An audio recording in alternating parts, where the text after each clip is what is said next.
Meus amigos e minhas amigas, aqui é o deputado Luiz Paulo e esse é o nosso podcast, RJ em Debate. Temos um encontro marcado todas as semanas para bater um papo sobre as questões mais relevantes que impactam o nosso Rio de Janeiro. O objetivo do nosso podcast, RJ em Debate, é levar ao cidadão a possibilidade de ouvir de forma sintética e analítica as convergências ou divergências sobre os principais temas que estão sendo discutidos pela sociedade e que perpassam os nossos trabalhos legislativos.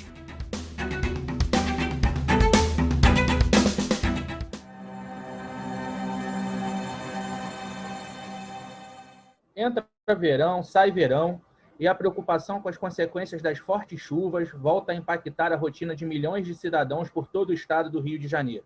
No programa de hoje, vamos debater as principais causas das inúmeras catástrofes que acontecem em decorrência das chuvas e falaremos também sobre os 10 anos da tragédia da região serrana, que resultou em mais de 1.000 mortes e deixou centenas de desabrigados. E não é só isso.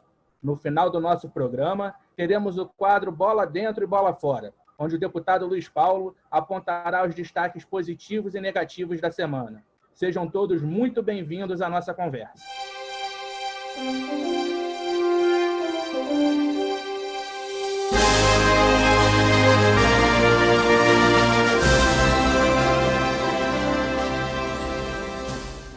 Bom dia, deputado Luiz Paulo, tudo bem? Bom dia, Pablo.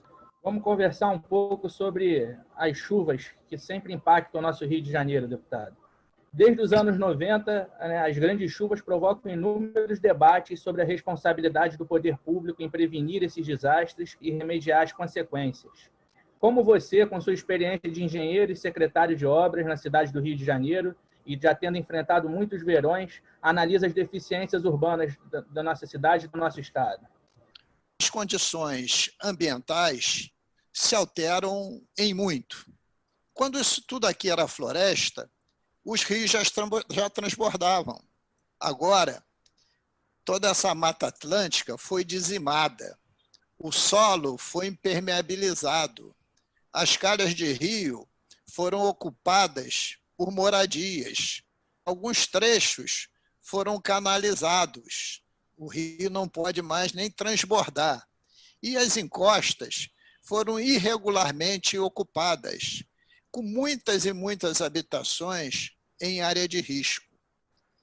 Essa ocupação desordenada que se deu na cidade do Rio de Janeiro e em todo o estado, ela amplifica os acidentes devido às chuvas de verão, função não somente dos transbordamentos de rios e galerias e seus respectivos alagamentos de ruas, mas também pelos escorregamentos de encostas, com perdas materiais e perdas de vidas.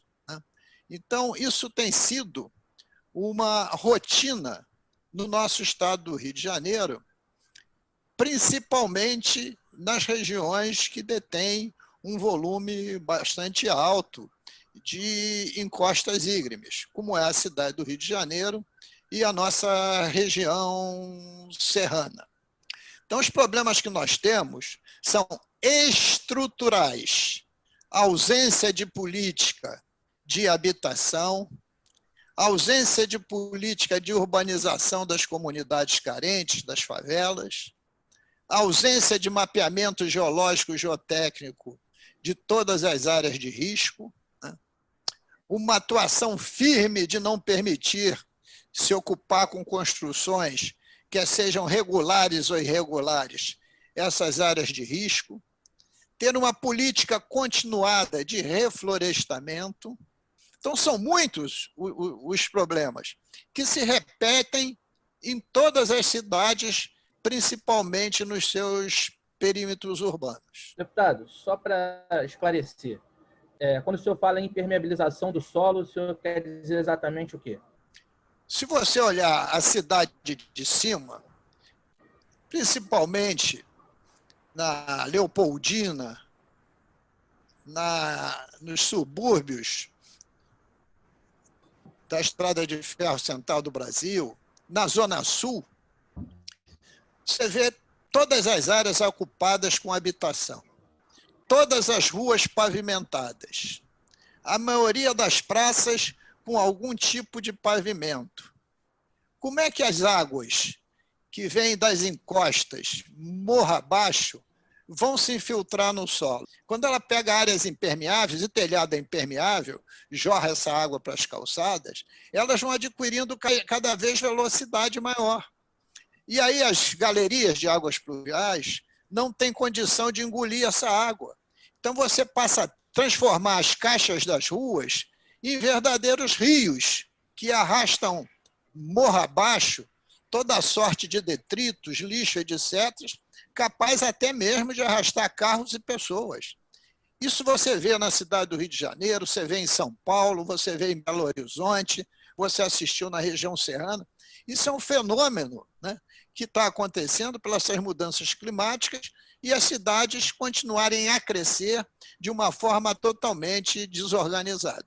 O que o senhor está falando, então, é que, além das razões naturais, né, que explicam, em parte, esses fenômenos, também tem a infraestrutura inadequada das cidades e a desigualdade, inclusive, na distribuição das moradias, agravando esse problema? Na verdade, eu estou dizendo, de forma clara, que o grande responsável por isso tudo é o homem.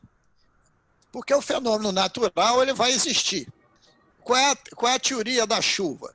Tudo que evapora retorna em torno de chuva. Esse fenômeno sempre existiu. Agora, se você aumenta o calor urbano, você faz com que essa precipitação seja cada vez mais rápida. Então, o homem trabalha primeiro destruindo as matas, as vegetações, impermeabilizando o solo. De outro lado, os recursos públicos são sempre insuficientes para fazer toda a infraestrutura necessária para suportar esses volumes de água. Pelo menos fazer com que as pessoas, nas chuvas de verão, molhem as canelas e meia hora, 40 minutos depois, essa água não perturbe mais. Cada ano que passa, a situação mais se agrava. E eu sempre vejo matérias jornalísticas perguntando aos mais diversos prefeitos, secretários de obra, a cidade está preparada para chuvas? E aí sempre vai engasgar do outro lado. Porque se falar que está, vai ser desmentido na primeira grande chuva. Se disser que não está, vem a pergunta seguinte: e por que não está? Então, isso é uma questão que tem que ser enfrentada pela União, pelos estados, pelos municípios, com planejamento urbano, com planejamento orçamentário, com investimentos continuados, porque senão é a repetição ano a ano das mesmas tragédias, e algumas delas de forma potencializada. Então, esse ano a gente pode dizer que continua com sérios riscos de enfrentarmos problemas graves. Eu não tenho dúvida nenhuma. Eu costumo dizer, em qualquer área dessa cidade, se estiver chovendo mais de 50 milímetros por uma hora seguida, vamos ter graves problemas. Recentemente, aqui na cidade do Rio de Janeiro, na Zona Sul, na área do Jardim Botânico e São Conrado, choveu cerca de 90 milímetros por aproximadamente uma hora ou mais. Foi uma tragédia. Nenhuma parte da cidade suporta essas chuvas. E elas são praticamente quase normais de ocorrerem. Você viu no mesmo período acontecer isso em São Paulo e em Belo Horizonte. Então, não é o mal da cidade do Rio de Janeiro, é o mal do país, né, que trata da chuva quando chega o verão, quando ela tem que ser tratada muito antes do verão chegar e ano a ano.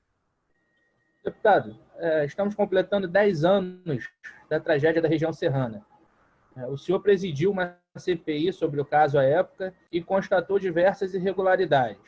O senhor pode destacar as mais graves? E complementando, né? O senhor chegou a visitar os locais atingidos. Qual foi o sentimento, né? Olha só, vou começar pelas visitas. Visitei todos os municípios atingidos. Eu com os outros deputados que constituíam a nossa CPI.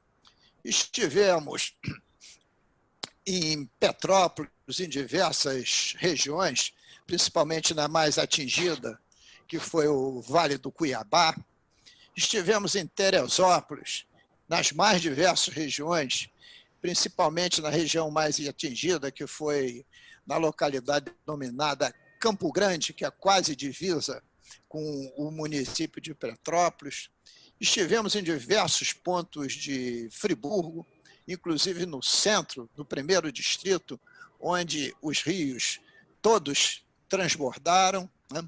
Estivemos em São José do Vale do Rio Preto, Pablo, onde a sede da prefeitura estava construída dentro da calha do rio, a sede da prefeitura.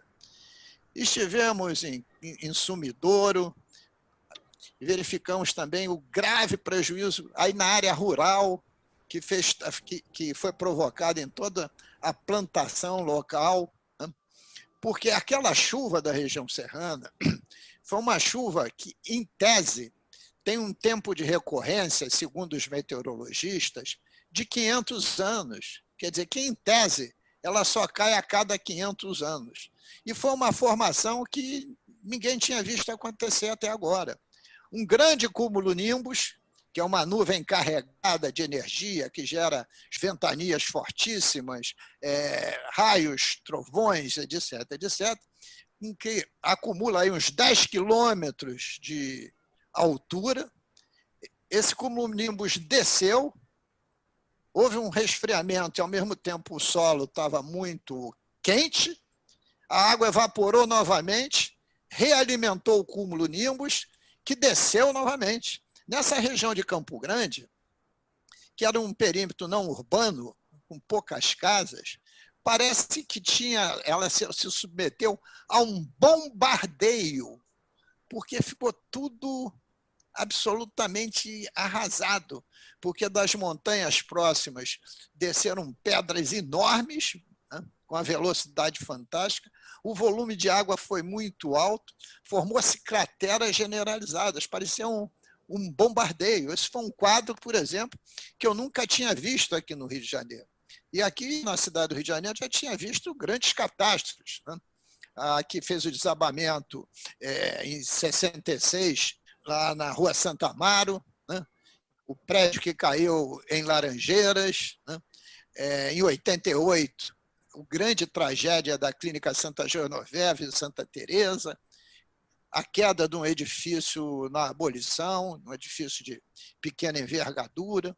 Eu já vi muita chuva aqui, transbordamento de rio, etc., etc., mas nada foi similar, né, à região serrana.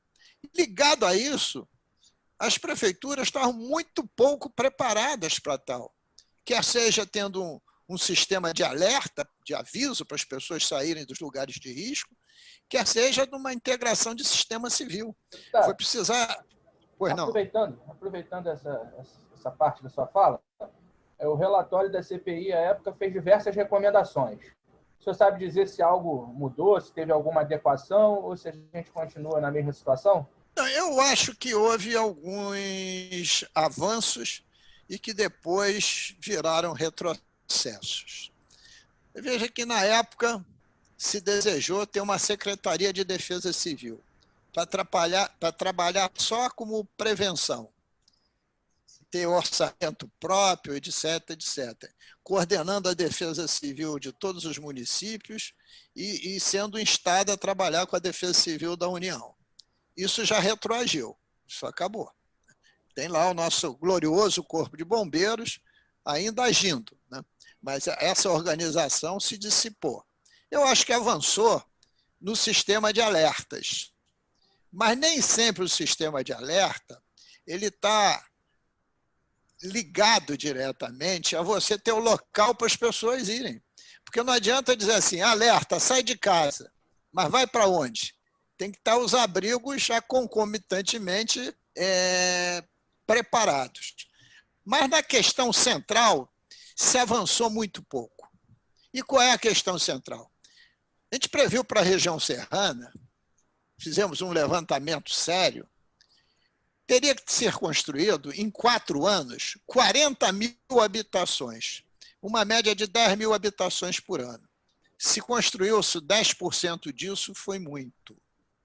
Ia se fazer, através do INEA, a demarcação de uma linha de margem de rio, baseado nas chuvas de 50 anos, de tempo de recorrência de 50 anos.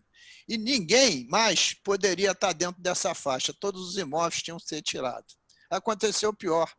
Muitos imóveis que lá estavam, que foram abandonados, as pessoas não tiveram opção de moradia e voltaram para o próprio local. Ora, então, depois que amenizou o impacto de tantas mortes, 1000 mortes, etc., a vida nas prefeituras no estado foi esquecendo desse drama até que ele venha a ocorrer de novo. Por isso que você foi muito feliz quando afirmou que todo verão milhões de pessoas ficam profundamente apreensivas sobre o que vai acontecer na sua localidade, principalmente aqueles que são menos favorecidos, que moram em locais de condições mais precárias. Se o senhor tivesse que recomendar hoje algumas medidas, elas se manteriam as mesmas medidas daquela época? Alguma coisa nova? O que o senhor falaria em relação a isso? Olha, não altera praticamente nada, né? A recomendação continua a ser a mesma. Tem que ter habitação, tem que retirar pessoas das áreas de risco e não pode mais permitir que as pessoas construam em calhas de rio em áreas de risco. Em Teresópolis, teve um prefeito que dava título de terra para imóveis construídos em área de risco. Deixa eu lhe interromper. Que é populismo barato. Isso. Então, o senhor acredita que falta boa vontade e que isso se deve a essa cultura política populista? Olha, falta clarividência e falta planejamento estratégico de Estado. Quando eu digo de Estado, vale para o Estado ou vale para a prefeitura. E, de uma vez por todas, o populismo é uma forma atrasada de fazer política, porque ele trabalha no imediato, ele não trabalha com a visão futura.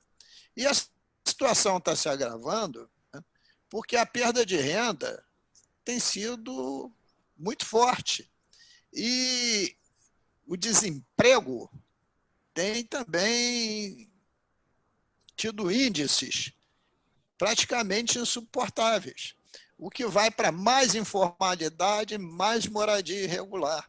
E a região serrana ainda tem uma questão grave, que quando chega... Porque no verão é o excesso de chuva. Quando chega no inverno, é a escassez. E a escassez de chuva leva às queimadas. E as queimadas, né, o que elas fazem? Elas fazem com que as encostas fiquem absolutamente vivas, sem cobertura vegetal. E depois do inverno vem o verão. Aí o arrasto morro abaixo é maior ainda. Então você tem que cuidar disso com muito cuidado, porque isso faz parte do cotidiano das nossas cidades. Em relação à questão financeira, deputado, para a gente encerrar, o senhor acredita que tem espaço no orçamento e que isso deve ser uma prioridade? Tem como encaixar de alguma forma verbas para poder atuar em medidas de prevenção às enchentes e catástrofes naturais? Olha, os orçamentos, tanto do Estado quanto das prefeituras, os prefeitos estão começando agora, estão absolutamente dilapidados. Não existe dinheiro. Mas mesmo com essa carência, tinha que ter alguma previsão, né? Se não pode fazer essas obras de infraestrutura já, organize um sistema de defesa civil sólido, que custa mais barato, mas precisa muita mobilização. E mesmo quando tem dinheiro, Pablo, e nós vimos agora com a pandemia da Covid-19, e vimos na tragédia da região serrana, né, e denunciamos isso tudo foi investigado, se conviveu com outra grande tragédia, que é a tragédia da corrupção. porque quem for administrar esses recursos, né, dispensas de licitações, acabou metendo a mão no erário. Então, essa é outra tragédia que se abate nos municípios no Estado, que é essa tragédia da corrupção, mas que tem sido, nos últimos anos, principalmente de 2014 para cá, muito combatida pelos Ministérios Públicos Federal e Estadual. Foi muito boa e esclarecedora a nossa conversa, né? Fica clara a importância de termos um grande impacto, né, das autoridades, de modo que a gente possa ter um planejamento e as execuções de políticas públicas que possam mitigar, né, os riscos decorrentes dessas grandes chuvas. A gente espera que em breve a gente possa voltar a esse assunto aqui, se possível já com novidades e com notícias de que medidas eficientes estão sendo tomadas. Muito obrigado. Fiquem agora com o quadro Bola Dentro e Bola Fora da semana. Até a próxima.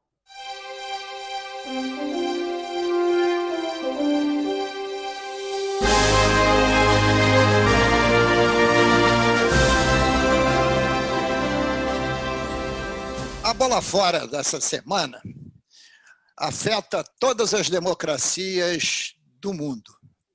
Foi a invasão do Capitólio, né, pelos trumpistas, excitado pelo próprio presidente da República dos Estados Unidos, o Trump, que provocou nos embates 4 mortes e atentou contra a democracia americana, considerada uma das mais sólidas. Mas, ao mesmo tempo, essa bola fora, né, são os estertores de uma supremacia americana branca que perdeu as eleições gerais e no estado da Geórgia. Ela elegeu 2 senadores democratas, um negro e outro jovem, que foram os 2 grandes movimentos que se levantaram nos Estados Unidos, né, para essa luta discriminatória que lá existe, sempre comandada pela supremacia branca. Então, essa é a bola fora. Invasão do Capitólio. Bola dentro. A decisão do governador do Rio de Janeiro, Cláudio Castro, em escolher o primeiro colocado nas eleições do Ministério Público Estadual, o promotor Luciano, para ser o procurador-geral do Ministério Público. Porque a gente precisa ter um Ministério Público Estadual independente, fiscal da lei e que proteja a sociedade dessa vampiragem. Chegamos ao final do nosso podcast RJ em Debate.